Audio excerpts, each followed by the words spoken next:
बिस्मिल्लाहिर्रहमानिर्रहीम। अस्सलाम वालेकुम नाज़रीन, आप यूट्यूब चैनल देख रहे हैं। मैं इमरान खान हूँ।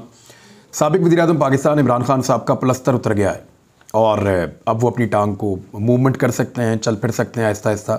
डॉक्टर्स ने जितना उनको इजाज़त दिया उतना तो मूव कर सकते हैं। पहले की तरह तो एक्सरसाइज नहीं कर सकेंगे, भाग दौड़ नहीं कर सकेंगे, लेकिन ग्रेजुअली वो इस काबिल हो जाएंगे। 70 साल उनकी उम्र है, उनकी हिम्मत को दाद देनी पड़ेगी कि एक बड़ा मुश्किल मरहला उन्होंने गुजारा है। बड़ी ज़ोरदार चोट उनको लगी थी, 4 गोलियां उनको लगी, 3 उनकी बॉडी के अंदर थी, 1 उनको छू कर गुजरी। इसके बावजूद वो हिम्मत नहीं हारे और अब वो निकल कर दोबारा अपने लोगों के बीच में जा रहे हैं।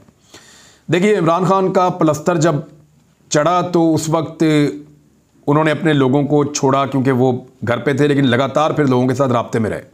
और जिस दिन प्लस्तर उतरा वो अगले दिन ही उठकर दोबारा से अपने मार्च में शिरकत के लिए जा रहे हैं, लोगों से बात करने जा रहे हैं। तो ये ऐसा मैंने पाकिस्तान में कभी किसी लीडर को करते हुए नहीं देखा। मैंने इतना दलेर लीडर, मैंने इतना नटारा आदमी, मैंने लोगों के लिए अपनी जान की परवाह ना करने वाला आदमी पाकिस्तान की सियासी एलीट में नहीं देखा। सियासी एलीट जो है वो अपने फ़ायदे और नुकसान के मुताबिक फ़ैसला करती है। वो ये देखते हैं कि हमें फ़ायदा है तो हम काम करें, और वो कोई बड़ा नुकसान अपना चाहते ही नहीं है। पैसे वैसे खर्च लेते हैं, लेकिन जान का ख़तरा कोई नहीं उठाता पाकिस्तान में, कोई भी नहीं उठाता। इमरान खान ने ये ख़तरा मोल लिया। लोगों को या उनकी पार्टी के लोगों को उनकी कदर करनी चाहिए। और राणा सनाउल्लाह साहब को स्टेटमेंट्स दे रहे हैं, लेकिन डराने की कोशिश की जा रही है। कुछ खबरें और हैं मेरे पास, नए आर्मी चीफ के हवाले से भी हैं। और एक तो रावलपिंडी के अंदर मोमेंटम पहले ही बन चुका है। ख़वातीन बहुत बड़ी तादाद में निकली, उन्होंने मशल बरदार रैली निकाली। मर्दों की बहुत बड़ी तादाद निकली। 2-3 दिन हो गए हैं लगातार वहाँ पे रैलीज निकल रही हैं और बहुत बड़ी तादाद में लोग रावलपिंडी में निकल रहे हैं। लोग इमरान खान साहब का इंतज़ार कर रहे हैं। दूसरा, पूरे पाकिस्तान से रैलियाँ तैयार हो रही हैं। कुछ लोग आज रात को निकलेंगे, कुछ सुबह निकलेंगे, कुछ थोड़ा सा डिले के साथ निकलेंगे, कुछ 7 बजे, कुछ 8 बजे। जिसका जितनी दूर इलाका है वो उस हिसाब से आगे बढ़ेगा। वहाँ पे खैमे भी लगे हुए हैं, लेकिन लोगों का जोशो खरोश जो है वो कम नहीं हुआ, पहले से बहुत बड़ा है। और लोगों ने खौफ के बुत को तोड़ा भी है। अब लोगों को डराने की कोशिश की जा रही है। मैं आपको इस वक्त इन्फॉर्मेशन ये दे रहा हूँ कि बहुत सारे ख़तरात माजी में मौजूद थे, लेकिन पाकिस्तान में हालात आप जानते हैं कि अब बदल चुके हैं। पाकिस्तान में कुछ मुखालिफ हवाएं चल रही थीं। कम से कम वो हवाएं कुछ देर के लिए सही, या हो सकता है परमानेंटली, वो अवाम के मुखालिफ जो फैसले हो रहे थे और जो चीज़ें मुसल्लत की जा रही थी, मुमकिन तौर पे ये सिचुएशन बदल जाएगी। अभी सिर्फ चंद दिनों का इंतज़ार है और वो दिन बड़ी तेज़ी से गुजर रहे हैं। जनरल कमर जावेद बाजवा माजी का किस्सा बन चुके हैं और अब अगले आर्मी चीफ आ रहे हैं जो 3 साल के बाद माजी का किस्सा बन जाएंगे। ये एक जॉब है जो एक फ़ौजी ऑफिसर को करनी पड़ती है। जो सीनियर होते हैं उनमें से एक, वो 3 साल तक इस मुल्क के अंदर रहता है, लेकिन मुल्क का स्याह और सफ़ेद का मालिक बन जाता है। क्योंकि पाकिस्तान में इस ओहदे को हमेशा से ओवर रेट किया गया है। पाकिस्तान में हमेशा से इस ओहदे को ज़्यादा अहमियत दी गई है और इनका कंट्रोल भी बहुत ज़्यादा होता है आर्मी चीफ का। बहुत सारी चीज़ें पाकिस्तान में इनकी मर्ज़ी के बगैर नहीं हो सकती। कभी इस ओहदे का लोग ठीक इस्तेमाल करते हैं, कभी इस ओहदे का लोग गलत इस्तेमाल करते हैं और नाजायज़ इस्तेमाल के ज़रिए ज़ाती मफादात भी हासिल करते हैं। बहरहाल जनरल कमर जावेद बाजवा साहब अब माजी का किस्सा बन गए हैं और लोग सिर्फ उनकी कहानियाँ सुना करेंगे या वो कभी सुनाया करेंगे, और कुछ भी नहीं है। लेकिन अभी फ़िलहाल उनके कुछ दिन बाकी हैं। यहाँ पे एक ख़बर है मेरे पास कि रावलपिंडी में इमरान खान साहब के जो जलसा है उसके लिए स्टेज लग रहा था, तो स्टेज लगते हुए वहाँ पे पुलिस आ गई। और पुलिस को देखे, मैं आपको पहले भी कह रहा हूँ कि परवेज़ लाई, मुन्नसिर लाई, पंजाब हुकूमत ये पुलिस को कंट्रोल नहीं करते। पुलिस को बहुत ताकतवर लोग कंट्रोल करते हैं, आप जानते हैं उनको। तो आपको पता है गुस्सा भी बहुत है उन लोगों में। तो अभी ऊपर से हुक्म आया, यहाँ स्टेज नहीं बनने दिया जाएगा। फैज़ाबाद में जो स्टेज बन रहा था, ऊपर से हुक्म आया है, ऊपर से रावलपिंडी पुलिस को, परवेज़ इलाही के भी ऊपर से, राणा सनाउल्लाह के भी ऊपर से, शहबाज शरीफ के भी ऊपर से, बहुत ऊपर से हुक्म आया है कि यहाँ पे स्टेज नहीं बनने दिया जाएगा। और आईडी कार्ड्स भी ले ले अमले के लोगों के कि जनाब आप यहाँ पे नहीं बना सकते। और उसके बाद फिर दोबारा दूसरी जगह पे स्टेज बनाने का कहा गया। GHQ ने कहा कि हमें कोई एतराज़ नहीं है, अगर इमरान खान साहब अपना परेड ग्राउंड में हेलीकॉप्टर उतारना चाहते हैं तो या उतार सकते हैं वो। लेकिन DC इस्लामाबाद की आप चेक करें कि उसने कहा कि नहीं, मैं नहीं उतारने दूंगा। अब ज़रा समझें आप बातों को कि किया क्या जा रहा है और गेम क्या खेला जा रहा है। राणा सनाउल्लाह के स्टेटमेंट्स को आप देखें तो आपको बिल्कुल क्लियरली अंदाजा हो जाएगा कि एक्चुअली पाकिस्तान में क्या करने की तैयारी है। किसी किस्म के जो खतरात थे वो तो बहुत हद तक अब आपको सबको पता है वो कम हो गए हैं और सिक्योरिटी के इंतजाम बहुत अच्छे हैं। इमरान खान साहब की अपनी सिक्योरिटी के लिए इंतजाम बहुत अच्छे रखे गए हैं। स्टेज का और आवाम का फासला भी आम लोगों से रखा गया है ताकि अगर इमरान खान साहब के बारे में कोई खदशात हैं तो लोग महफूज रहें। बहरहाल अब ऐसी कोई चीज़ होगी नहीं क्योंकि अब सिचुएशन काफ़ी हद तक बदली है और पहले तो कोई इस तरह के मामला थे कि सिचुएशन को ख़राब करके उससे फ़ायदा उठाने वाले लोग मौजूद थे, लेकिन अब उसका भी कोई फ़ायदा नहीं है कि सिचुएशन को ख़राब किया जाए, बल्कि अब पाकिस्तान की एजेंसी, पाकिस्तान की पुलिस और पाकिस्तान के इदारे जो हैं उनको ज़्यादा जोर लगाना चाहिए इमरान खान साहब की हिफाजत के ऊपर, और लगा भी रहे हैं। तो इमरान खान साहब की हिफाजत की जिम्मेदारी उनकी पार्टी ने, पंजाब पुलिस ने, पंजाब की हुकूमत ने और पाकिस्तान की एस्टेब्लिशमेंट ने मिलकर उठानी है। वफाकी हुकूमत की भी जिम्मेदारी है, लेकिन राणा सनाउल्लाह साहब डराने के अलावा और कुछ नहीं कर रहे। वो डराना क्यों चाहते हैं? क्योंकि उन्हें पता है कि इमरान खान ये जो जलसा करने जा रहे हैं ये पाकिस्तान की सियासी तारीख का अब तक का सबसे बड़ा जलसा होगा। नवाज शरीफ साहब ने अपनी ज़िंदगी में जितने जलसे किए हैं वो तमाम जलसे लोगों को भूल जाएंगे। नवाज शरीफ के जलसे में 10,000, 5,000, 15,000 बंदे आते हैं मैक्सिमम, और इमरान खान के जलसे में लाखों लोग भी आ जाते हैं। तो अब नवाज शरीफ पहले ही चिढ़े हुए थे। लाहौर का मीनार पाकिस्तान उनको चिढ़ाता है पूरे शरीफ ख़ानदान को कि आओ ना कभी मेरे अंदर भी जलसा करो, तो वो कभी जरूरत ही नहीं कर पाए कि मीनार पाकिस्तान के अंदर जलसा करें। हालांकि नवाज शरीफ ने अपने दौर का जो सबसे बड़ा लॉन्ग मार्च किया जिसमें वो रावलपिंडी से लाहौर आ गए, यानी अजीबोगरीब लॉन्ग मार्च था, मुझे क्यों निकाला कहते हुए लाहौर से रावलपिंडी जाने के बजाय रावलपिंडी इस्लामाबाद से लाहौर आ गए नवाज शरीफ। और लाहौर पहुंच के उन्होंने जब देखा कि लोग ही इकट्ठे हुए तो फिर दाता दरबार पे लोगों को इकट्ठा करके वहां पे उन्होंने तकरीर की, और चंद हज़ार लोग थे, वहां पे भी ज़्यादा लोग नहीं थे।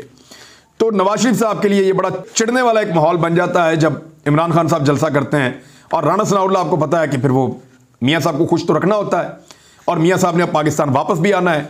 उसका रीज़न ये है कि नवाज शरीफ अब लंदन में महफूज नहीं रहे। मैं बताता हूँ क्यों। लेकिन राणा सनाउल्लाह कह रहे हैं इमरान खान के जलसे में दहशतगर्दी हो सकती है, जलसा मुलतवी किया जाए। ये नवाज शरीफ साहब की ख्वाहिश की तकमील हो रही है जैसे कि हमेशा होती है। एजेंसियों की रिपोर्ट है इमरान खान को खतरा है, कल का इज्तिमा मुलतवी कर दें, वजीर दाखिला राणा सनाउल्लाह ने कहा। अब राणा सनाउल्लाह साहब बार बार इस पर जोर क्यों दे रहे हैं? क्योंकि ये पाकिस्तान की तारीख का सबसे बड़ा जलसा होगा जो आने वाले इंतखाबात का मोमेंटम बनाएगा, जो पाकिस्तान की एस्टेब्लिशमेंट को एक पैगाम देगा। खास तौर पर जो पाकिस्तान की आने वाली एस्टेब्लिशमेंट है, जो नई एस्टेब्लिशमेंट बन रही है, उसको एक पैगाम देगा कि ये देखो आवाम की ताकत, ये देखो कौन सा लीडर सबसे ज़्यादा पाकिस्तान में मकबूल है, ये देखो कितनी बड़ी तादाद में लोग खड़े हैं और वो क्या फैसला कर रहे हैं। तो नई लीडरशिप को एक बड़ा वाज़ेह और क्लियर पैगाम मिलेगा। राणा सनाउल्लाह साहब नहीं चाहते या पीडीएम की हुकूमत नहीं चाहती कि इमरान खान साहब ये पैगाम आने वाली एस्टेब्लिशमेंट को या पाकिस्तान की हुकूमत को या आलमी एस्टेब्लिशमेंट को या पूरी दुनिया को या इवन पाकिस्तान की आवाम को देने में कामयाब हों कि देखो पूरा पाकिस्तान मेरे साथ खड़ा है। ये इमरान खान साहब का फैसला है। और उनका जिस तरह का शानदार मार्च था जिसमें उन्हें गोलियां तक खाई, उसके बाद उसका इख्तिताम जो है वो एक बड़ा तारीखी नौयत का एक्चुअली होना चाहिए था। कल फैसला हो जाएगा वो किस तरह का होता है, लेकिन लोगों का जोशो खरोश देखकर लगता है कि लोग टलने वाले नहीं हैं, बहुत बड़ी तादाद में आएंगे, कोई कितना भी डराने की कोशिश करे। एक और खबर थी बीच में, मैं आपको पढ़ के सुना देता हूं कि आर्मी चीफ के अहले खाना के टैक्स की मालूमात लीक होने का मामला जो है उसमें इनलैंड रेवेन्यू के 2 अफसर बरतरफ कर दिए गए हैं। एक तो जिसका नाम मैंने आपको पहले बताया था कि आतिफ नवाज वड़ाइच, उसको ओहदे से हटाया गया। दूसरा डिप्टी कमिश्नर इनलैंड रेवेन्यू जो है उसको जहूर अहमद को भी ओहदे से हटा दिया गया है। ये नून लीग के लोग हैं, पाकिस्तान तहरीक इंसाफ पे सोशल मीडिया में बड़ी तनकीद करते रहे हैं, सबको पता है। तो फिर आप अंदाज़ा कर ले किसने स्टोरी निकाली, कब स्टोरी निकाली, कैसे स्टोरी निकाली और कौन इसको रोकना चाहता था, ये सारी बातें आप जानते हैं। लेकिन मैं हैरान हूँ कि जस्टिस काजी फ़ाइज़ ईसा साहब की फैमिली के भी इस तरह का रिकॉर्ड निकला था FBI में से, लेकिन उसके ऊपर बंदे फारिग नहीं हुए, उसके ऊपर इतनी तेज़ इंक्वायरी नहीं हुई, उसके ऊपर कभी कोई ऐसा एक्शन नहीं हुआ। एक तरफ सुप्रीम कोर्ट ऑफ पाकिस्तान का जज है और एक तरफ पाकिस्तान का एक जनरल है। जनरल के मामले के अंदर 3-4 दिन के अंदर अंदर बंदे ढूंढ भी लिए, फारग भी कर दिए। वो जज साहब का केस चलता रहा, कोई फारग नहीं हुआ, कोई इस तरह का मामला हमने इस तरह से रिपोर्ट होता हुआ नहीं देखा। हालांकि सवालों के जवाब तो सबको देने चाहिए, जनरल को भी देने चाहिए, जज को भी देने चाहिए, लेकिन अगर इंसाफ करना है या बंदे पकड़ने हैं कि डाटा कौन लीक कर रहा है, तो मेरे ख्याल में जज का जो मर्तबा और हैसियत है वो एक जर्नल से बहुत ऊंची है और बहुत बड़ी है। लेकिन पाकिस्तान में मेरे ख्याल में जिसकी लाठी उसकी भैंस, ये वाला मामला ही चलता है। बहरहाल इमरान खान साहब का जलसा जो है वो कल बताएगा कि सियासी मैदान में लाठी किसके पास है और भैंस किसके पास है और ताकत किसके पास है और अवाम किसके साथ है। अब ये कहा जा रहा है कि इमरान खान साहब जो हैं उनका जो मार्च है वो फितना फसाद वाला मार्च है। किसी एक जगह पे एक आदमी को भी नहीं मारा इमरान खान ने, एक गमला भी नहीं तोड़ा अभी तक, बल्कि खुद गोलियां खाई, इसके बावजूद किसी को नहीं मारा, किसी के ऊपर अटैक नहीं किया। वो कह रहे हैं पाकिस्तान को अदम इस्तेहकाम का शिकार करेगा, ये पीडीएम के लोग कह रहे हैं।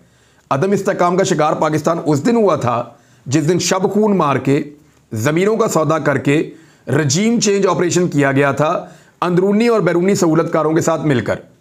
वो जो रजीम चेंज ऑपरेशन हुआ था उसके बाद से लेकर अब तक पाकिस्तान में इस्तेहकाम पैदा ही नहीं हो सका।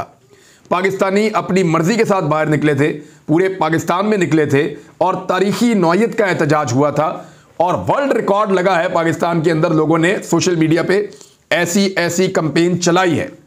बहरहाल मियां नवाज शरीफ साहब को अब पाकिस्तान वापस आना पड़ेगा। उसके रीजंस हैं, अगले 1 से 1.5 महीने में आप मियां नवाज शरीफ को पाकिस्तान में देखेंगे। इसके बहुत इम्कानात हैं। वजह क्या है? वजह यह है कि बरतानिया में उनके लिए मुश्किलात पैदा हो गई हैं।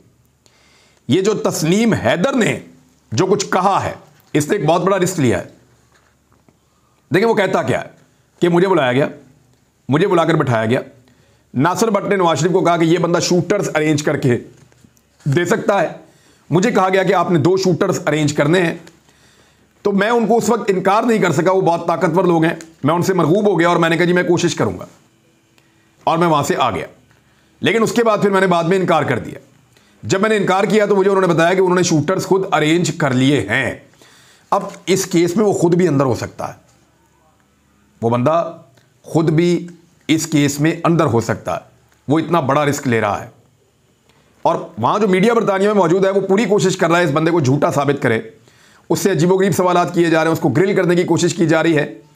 यानी नवाज शरीफ का पालतू मीडिया पूरी कोशिश कर रहा है कि कुछ भी करें, बरतानिया में तस्नीम हैदर को बाकायदा इस आदमी को कंट्रोवर्शियल कर दें या इसके मुंह से कुछ ऐसे जुमले निकलवा दें जो नवाज शरीफ साहब को कानूनी मामले के अंदर मदद करें।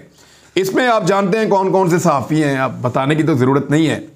लेकिन जो सहाफ़ी तस्नीम हैदर की स्टोरीज़ कर रहे हैं और उसके इंटरव्यूज़ कर रहे हैं और गैर जानिबदार रिपोर्टिंग करने की कोशिश कर रहे हैं, उनको बाकायदा अननोन नंबरों से कॉल्स आ रही हैं, उनको हरासा किया जा रहा है और उनको ये कहा जा रहा है कि खबरदार इसकी स्टोरीज़ ना करो, इसको प्रमोट ना करो, इसका पॉइंट ऑफ व्यू मीडिया के ऊपर, सोशल मीडिया के ऊपर ना दो। लेकिन अब हुआ यह है कि यह केस शिफ्ट हो गया सीआईडी को और ये मियां नवाज शरीफ साहब के लिए बहुत मुश्किलात पैदा हो जाएंगी।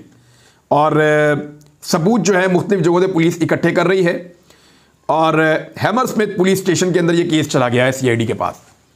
नवाज शरीफ के लिए ये एक डरावना ख्वाब बन जाएगा, ज़्यादा मुश्किलात पैदा हो जाएंगी। तो अब नवाज शरीफ साहब क्या बरतानिया वापस जाएंगे या पाकिस्तान आएंगे, ये बड़े सवालात हैं। हो सकता है वो बरतानिया जाएं कुछ वक्त के लिए और फिर वहाँ से पाकिस्तान वापस आ जाएं। हो सकता है वो अमेरिका जाएं और वहाँ से पाकिस्तान वापस आ जाएं। लेकिन मियां नवाज शरीफ साहब को 1.5-2 महीने के अंदर पाकिस्तान वापस आना होगा। एक तो उनकी ख्वाहिश पूरी हो गई है, यानी जो आर्मी चीफ की उनकी अपनी चॉइस थी, वो आर्मी चीफ पाकिस्तान के जनरल आसिम मुनीर बन गए हैं। नवाज शरीफ साहब का ही मशवरा लिया था शहबाज शरीफ साहब ने, बार बार PMLN के लोग ये कहते रहे हैं। तो अब मियां नवाज शरीफ साहब को किसी किस्म का कोई एतराज़ नहीं होना चाहिए पाकिस्तान आने में, और आएँ, आकर गिरफ्तारी दें, जेल जाएं, अपने केसेस का सामना करें। लेकिन मियां साहब ये चाहते हैं कि उनको बाकायदा पूरा मुकम्मल रिलीफ मिले, जिसके बाद वो पाकिस्तान आए। वैसे उनका पाकिस्तान आने को दिल भी नहीं करता। उधर इकॉनमी की सूरत हाल ये है पाकिस्तान की कि स्टेट बैंक ऑफ पाकिस्तान ने कुछ बयान जारी किए हैं। उन्होंने बताया एक तो स्टेट बैंक ऑफ पाकिस्तान के ज़खायर मजीद कम होकर 7 अरब 80 करोड़ अमरीकी डॉलर्स रह गए हैं। मजीद पैसा खर्च कर लिया स्टेट बैंक ऑफ पाकिस्तान ने इस हुकूमत के, यानी खर्चे नहीं कम हो रहे, इस हुकूमत के पैसे इकट्ठे कर नहीं पा रहे, खर्च करते चले जा रहे हैं। तो पाकिस्तान के ज़र मुबादला के ज़खायर में मजीद 13 करोड़ 40 लाख डॉलर की कमी हुई है, जिसके बाद उसके पास मौजूद ज़खायर 7 अरब 80 करोड़ डॉलर्स रह गए हैं। और इसके अलावा स्टेट बैंक ऑफ पाकिस्तान ने शरह सूद में इजाफा कर दिया है। यानी जब शरह सूद में इजाफा होता है तो कारोबार मजीद कम हो जाता है। पाकिस्तान के अंदर ये बात याद रखिएगा, जैसे जैसे शरह सूद बढ़ेगी इन्वेस्टमेंट कम होगी, तरक्की की रफ्तार कम होगी। पाकिस्तान की तरक्की पहले ही 6% पे इमरान खान साहब ने 2 साल रखी हुई थी, वो 0% से नीचे चली गई है, माइनस में अब जाने के इसके तो इम्कानात हैं। कुछ लोग कह रहे हैं -1 हो सकती है पाकिस्तान की तरक्की की शरह।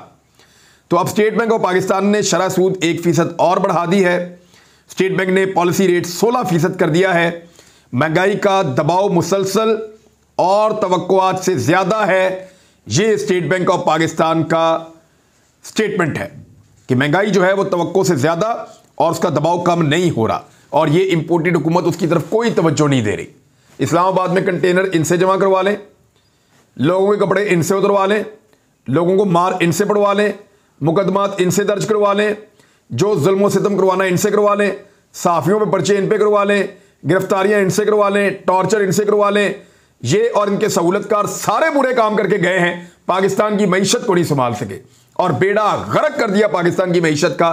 जब भी पाकिस्तान के अंदर इस दौर को याद किया जाएगा, एक काले दौर के तौर पे, एक ऐसे दौर के तौर पे, एक डार्क पीरियड था, ये एक स्याह दौर था। जब भी इस स्याह दौर को याद किया जाएगा पाकिस्तान में, तो शाबाश दी जाएगी पीडीएम की इन जमातों को और इनके सहूलतकारों को, और सबसे ज्यादा शाबाश सहूलतकारों को दी जाएगी जिनका टाइम अब खत्म हो रहा है। अब तक के लिए इतने, अपना ख्याल रखिएगा, अपने चैनल का भी। अल्लाह हाफिज़।